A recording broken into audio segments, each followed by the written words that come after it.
ദുരന്തഭൂമിയിൽ ഒറ്റപ്പെട്ട പിഞ്ചുമക്കൾക്ക് മാതൃത്വത്തിന്റെ മധുരം പകരുവാൻ പോയ ഇടുക്കി ഉപ്പുതറ പാറേക്കരയിൽ ഭാവനയും ഭർത്താവ് സജിനും തിരിച്ചിടുക്കിയിലെ വീട്ടിലെത്തി. ദുരന്തഭൂമിയിൽ ഒറ്റപ്പെട്ടുപോയ മക്കൾക്ക് അമ്മയാകാൻ ഭാവന വയനാട്ടിലേക്ക് എത്തിയപ്പോൾ ഉള്ളുപിടഞ്ഞു. ആ മക്കൾക്ക് വേണ്ടി ഇനി ഏതു നിമിഷവും അവിടെ ഓടിയെത്താൻ ഭാവന തയ്യാറാണ്. എല്ലാവരും പിന്തുണ നൽകി. പക്ഷെ അവിടെ കാണാൻ കഴിഞ്ഞത് എല്ലാം നഷ്ടപ്പെട്ടു നിൽക്കുന്ന മാനസികമായി തകർന്ന ആളുകളെയാണെന്ന് ഭാവന പറയുന്നു. നമുക്ക് എല്ലാം നഷ്ടപ്പെട്ട് നിൽക്കുന്നവരാണ്. കണ്ണീര് മാത്രമാണ്. ഇനി എന്താണ് മുന്നോട്ടെന്നുള്ള ഒരു ചിന്ത. കാരണം മാനസികമായി തകർന്നവരാണ് അവരെല്ലാം. ഒരു കുടുംബത്തിൽ 5 പേരുണ്ടെങ്കിൽ അതിലൊരാൾ മാത്രം രക്ഷപ്പെട്ട് അങ്ങനെ എല്ലാം നഷ്ടപ്പെട്ട് മാനസികമായി തകർന്നവരെയാണ് കൂടുതൽ അവിടെ കാണാൻ സാധിച്ചത്. പ്രതീക്ഷ, മറ്റുള്ളവരുടെ ഒരു ആശ്രയത്തിലാണ് ഇനി അവരുടെ ജീവിതം.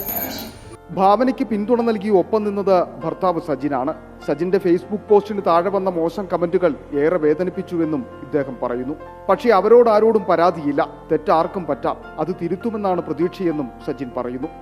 സോഷ്യൽ മീഡിയയിൽ അത് ഏതൊരാൾ പോസ്റ്റ് ഇട്ട് കഴിഞ്ഞാലും അതിന് നെഗറ്റീവും പോസിറ്റീവും ഇടുക സാധാരണമാണ്. പക്ഷേ നമ്മൾ കമൻറ്റുകൾ വേദനിപ്പിക്കുന്നുണ്ട്. എന്നിരുന്നാൽ തന്നെ അവരോട് പരാതിയോ പരിഭവമോ ഒന്നുമില്ല. അതിനെതിരെ കേസ് കൊടുക്കാനോ ഒന്നും നമ്മൾ തയ്യാറല്ല. പക്ഷെ അവർക്ക് തെറ്റുപറ്റിയതാവും, അത് തിരുത്തപ്പെട്ടവരുണ്ട്. അപ്പോൾ തന്നെ അവരെ ആക്രമിച്ചതായിട്ട് കണ്ടു. അങ്ങനെയുള്ള പ്രവണതയോട് നമുക്ക് താല്പര്യമില്ല. എന്നാന്ന് വെച്ച് കഴിഞ്ഞാൽ അവർക്കും കുടുംബവും കുട്ടികളൊക്കെ ഉള്ളതാണ്. അതുകൊണ്ട് തന്നെ അങ്ങനെ ചെയ്തവർ തിരുത്തും എന്നൊരു പ്രതീക്ഷയിൽ തന്നെയാണ് ഇപ്പോഴും. ദുരന്തഭൂമിയിൽ ഓരോരുത്തർക്കും ചെയ്യാൻ കഴിയുന്നത് വ്യത്യസ്തമായ സഹായങ്ങളാണ്. അത് ചെയ്യുമ്പോൾ മറ്റുള്ളവർ എന്ത് ചിന്തിക്കുമെന്ന് ആലോചിക്കേണ്ടതില്ല. ചെറുതെങ്കിലും നമ്മൾ ചെയ്യുന്ന സഹായം അത് സ്വീകരിക്കുന്നവർക്ക് എത്രത്തോളം ഉപകാരപ്പെടുന്നു എന്നതിലാണ് കാര്യം. തിരിച്ചൊന്നും പ്രതീക്ഷിക്കാതെ നമ്മൾ ഒരു സഹായം ചെയ്യുമ്പോൾ അതിൽ നിന്ന് കിട്ടുന്ന ആത്മസംതൃപ്തിയാണ് ഏറ്റവും വലിയ മുതൽക്കൂട്ട്.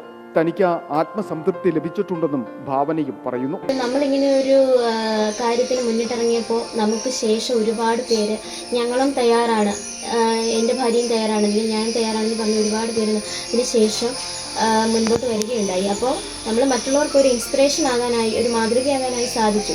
റിപ്പോർട്ടർ ഇടുക്കി.